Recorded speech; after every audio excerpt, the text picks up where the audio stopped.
Hey guys, खुलुमबाय नोंथांमोनखौ आंनि गुबुन मोनसे गोदान भिडिअ बरनाय बावहरनाय थाबाय स' नोंथांमोननि स्किननि एजआ नोंथांमोननि एजनिख्रुइ बांसिन ना खम जुदि नोंथांमोना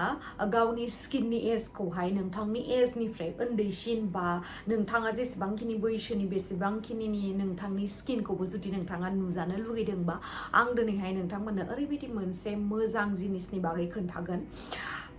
जाय जिनिसखौहाय नोंथांमोना फोननानै नोंथांनि स्किननि एजखौहाय नोंथांजों समान नुहोगोन आरो लोगोसे नोंथांनि एजनिफ्रायबो उन्दैसिन यं एन्ड ग्ल'यिं नुहोगोन आरोना जोंथ' इउजुवेलि बांसिन केमिकेल थानाय जिनिसफोरखौनो इउज खालामो जायनि जाहोनाव जोङो इनस्टेन्टलि ग्ल' मोनो नाथाय बियो जोंनि स्किननि एजखौहाय खमायलांहोयो आरोना खमायलांहोयो माने गाज्रि खालामलाङो दिनैहाय आङो बेखायनो नोंथांमोननि सिगाङावहाय ओरैबायदि मोनसे प्रडाक्टनि बागै खोन्थागोन जाय नेचारेलि बानायजानाय आरो जायखौहाय नोंथांमोना फोनोबा नोंथांनि स्किनाबो ग्ल' खालामगोन आरो लोगोसे नोंथांनि जेसेबांखिनि बैसो बेनिख्रुइबो नोंथांखौ उन्दैसिन नुहोगोन आरोना आरो लोगोसे जोंनि नेचारेलि प्रडाक्टनि अनगायै आरो मा मोजांसिन दंबावो नङा होमबा जोंनि स्किनावहाय पिम्पल्स पिगमेन्टेशन डार्क स्पटफोरखौहाय सोखानायावहाय बिराद हेल्प खालामो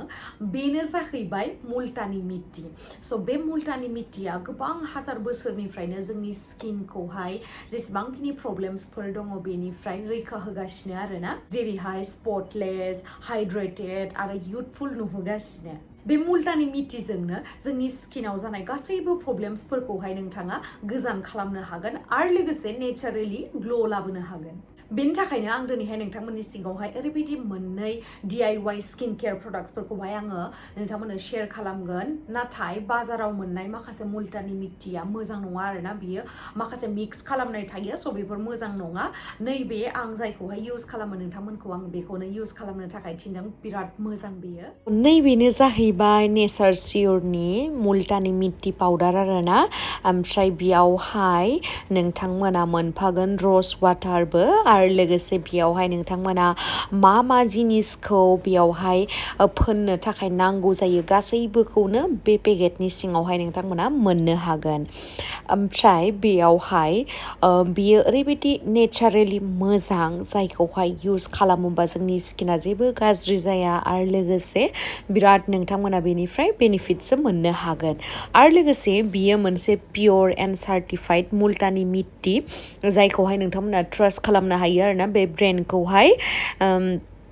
नेचार सियरनिखौहाय 100% पियर आरोना बियो ओमफ्रायहाय लेब टेस्टेड खालामखानायखा सार्टिफाइडखा बेयावहाय नोंथांमोना नुनो मोनखादों आरो लोगोसे बेयावहाय जिहेतु गुलाब जलबो फ्रि मोनखायो नोंथांमोना एक्सट्रायै बायनांगौ जेबो गोनांथियानो गैया बे मुल्टानि मिट्टीखौहाय नोंथांमोना स्किन आरो लोगोसे हेयार केयारनि थाखाय DIY खालामनानैहाय इउज खालामनो हायो आरो बे मुल्टानि मिट्टीया नेचारेल क्लिनजार बेयावहाय दङ एस्ट्रिंजेन्ट आरो मुडी प्रपार्टिस जेरावहाय जोंनि पर्सआवहाय थांनानैहाय क्लिन खालामो आरो लोगोसे स्किनखौहाय टाइट खालामो आरोना बिराद हेल्पफुल जोंनि स्किननि थाखाय आरो लोगोसे बे स्किनखौहाय यं ग्ल'यिं एन्ड स्पटलेस खालामनानै लाखियो केमिकेल गोनां क्रिमफोराथ' बिराद गाज्रि खालामो नालाय बेबायदि नङा स' दायो आङो बेखौहाय फोननानै लानोसै मिक्स खालामखाबाय आङो रस वाटार होनानैहाय ओमफ्राय बेखौ फोननानैहाय आङो अनलि 20 मिनिट्स दोननानै होगोन फोराननो थाखाय ओमफ्राय बेखौ जेब्लानाखि रानगोन आफ्टार 20 मिनिट्स अब्लाना आङो गुसु दैजोंहाय आरामसे सुनानै लागोन